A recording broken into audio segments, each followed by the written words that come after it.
Hi guys, it is almost 2:15 in the morning of the 15th of March.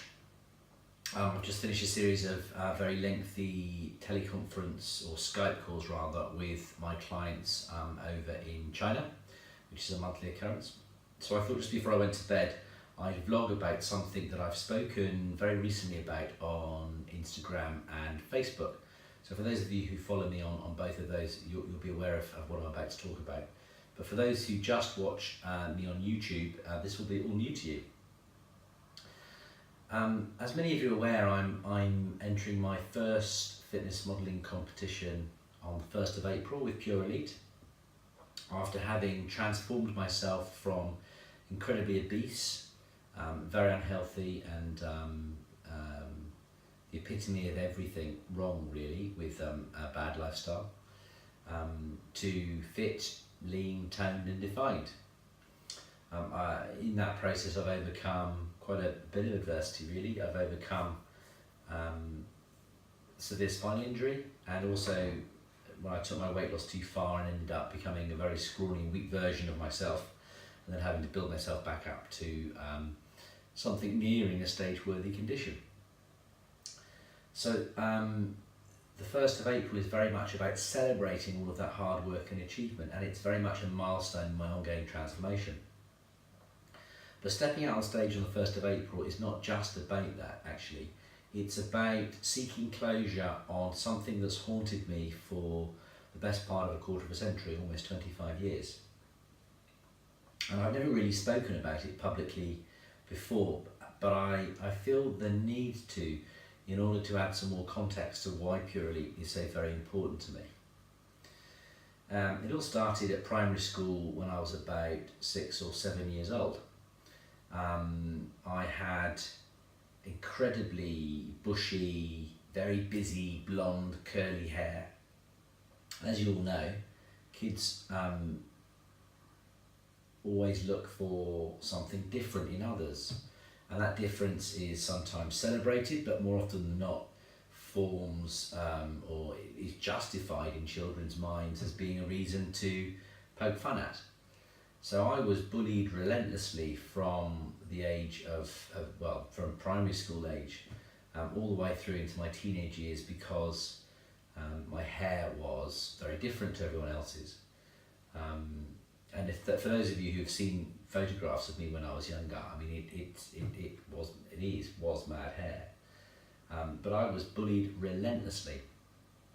The bullying was atrocious. I very often found it difficult to really talk about it. Back in the 80s when I was at school, there wasn't really, we didn't really have any anti-bullying policies at school back then. You did one of two things. You either dealt with it yourself or you confronted the bullies. My way of dealing with it was to throw myself in the books and become incredibly academic, very studious. I could read from a very young age. Both my sister and I were able to read and write before we went to school. And that passion for reading sort of became everything I did really in my spare time. I read all of Tolkien novels, Hobbit, Lord of the Rings, while I was, I think, 8 or 9, perhaps even younger. I was massively into the Discworld novels by Terry Pratchett, lots of fantasy kind of books. I even read War and Peace, Jane Austen, Thomas Hardy, you name it, I read it, and I loved it. I loved reading academic books as well, and Encyclopedia Britannica and all those kind of things. I was into everything, history, geography, even politics from a young age. I threw myself into my books and my studies, and as a result I pretty much excelled in nearly every subject.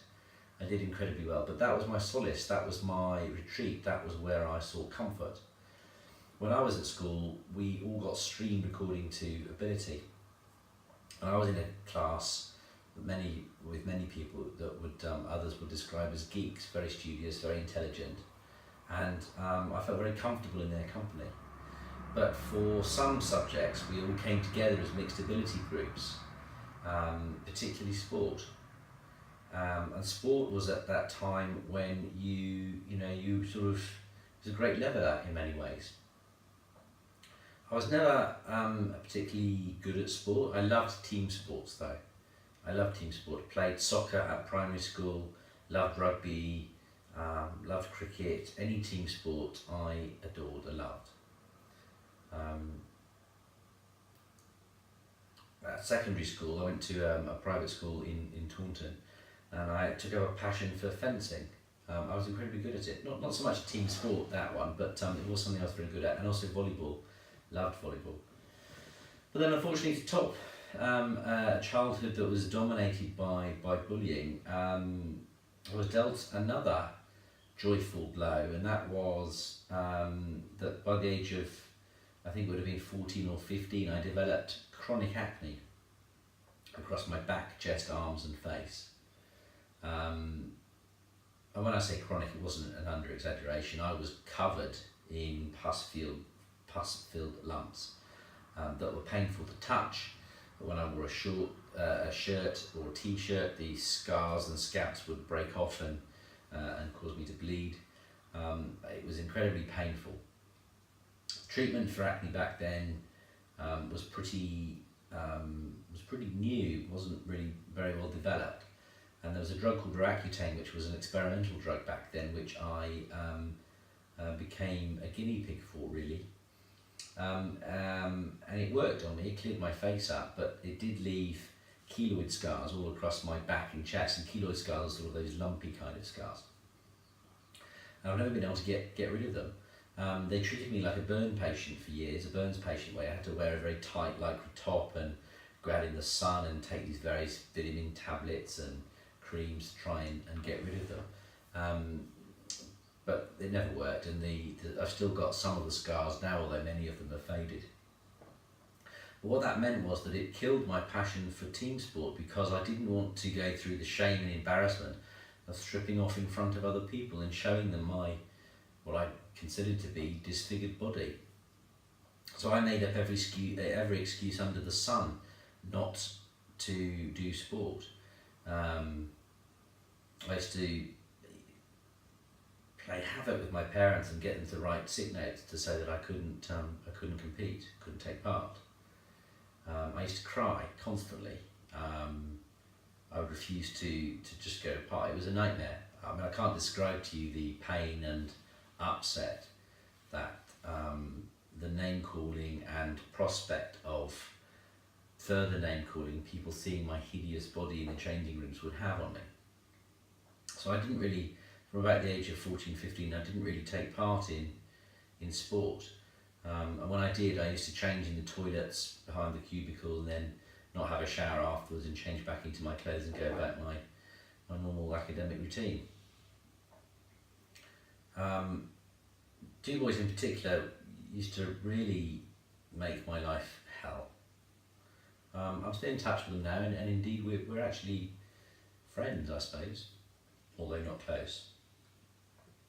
But what they did was they made me feel uncomfortable about being in my own skin. They made me feel terrible about my body. They made me feel incredibly conscious about my image. And then of course what made it worse is I discovered alcohol and good food and great wine and fine champagne. And I overindulged and wasn't doing any exercise, and over a period of about 14, 15 years I became obese, which kick-started the transformation. But during that time, going on holiday, there aren't any photographs of me topless in public. None, even on the beach. Even whilst I was in Australia, I used to find a remote spot to change, and then every time I went in the water I'd wear a sort of wetsuit type top, or if I was going back to the bar or cafe or shop to get something, I would put my t-shirt back on. Nobody ever saw me topless, ever. And even in intimate situations, with partners, there's a huge amount of trust that needs to be built up first before I've ever felt comfortable taking my clothes off. So that lack of confidence in my body has literally haunted me for 25 years. And part of what I'm doing on the 1st of April is to not only celebrate the hard work I've put into my transformation, but it's to gain closure on that issue is to stand on stage and say, I am proud of who I've become, I'm confident in my body, I'm proud of my body, I'm accepting of my body and the scars which are still there, and I shouldn't be ashamed anymore. I should be content and happy with who I've become and who I'm continuing to change into. I'm a nice guy, and I shouldn't be made to feel so insecure about my physical appearance. Unfortunately, as a result of training and my metabolism, my testosterone levels have shot through the roof again, and I've started breaking out in spots again, which fortunately is being treated and should diminish in time for competition. But the long and the short of it is that I've waited too long to say that the bullies were wrong and I am worthy, I suppose. And this is my opportunity to do that. I, through my academic work and my professional career, have a lot of confidence in my chosen field, which is commercial property development and project management and public speaking. I've got a huge passion for politics. I'm more than comfortable standing on stage and giving a speech or talking about something to hundreds of people, but I'm always in a suit when that happens. And it's also always about a subject that that I know a lot about. Fitness and fitness modelling and competing are all still very new to me. They're all way out of my comfort zone. Getting here is as a result of a huge team effort of people pushing me in the right direction, pulling me in the right direction, and really basically telling me what to do, and I follow it. But they won't be there on stage with me when I walk out on the 1st of April. I'm going to have to do that by myself. And I'm going to have to take myself so far out of my comfort zone that if this was a distance, it would be the equivalent of me popping to Mars for afternoon tea. Stepping on stage in a pair of trunks is way beyond my level of comfort. It's way beyond my level of confidence. But I need to do it. I have to do it. And I will. And I'm going to enjoy it. I hope. But for those of you who do this a lot, or who are doing it for the first time and who are fairly confident in themselves, I really envy you, and I wish I had your level of self-belief. I have self-belief in my field, but certainly not in this. My message that I'm trying to convey is aimed at anyone, male or female, gay or straight, black or white, who is being told that they're not worthy, whose different features are being used by others to poke fun, or to be the butt of someone's joke. It's to say, don't do what I did. Don't let it dominate you. Don't let it control you. Do something about it. Take back control of who you are. Don't wait 25 years to get closure. Do something about it straight away. Go and talk to somebody. I mean, there are better support networks and mechanisms out there now than there were when I was younger. Please don't do what I did. Just embrace who you are and accept it. And I hope in what is it now, 17 days time? Less than that probably. I'll have achieved that closure, and I can rightly say, guys and girls, this is me, this is what I look like, and I'm proud of who I am. So that's really what this vlog's about. I may come across sometimes as narcissistic and vain, but I'm really not. What you see is what you get. I'm just a nice guy trying to become better. And through competing with pure elite, I hope to achieve that objective.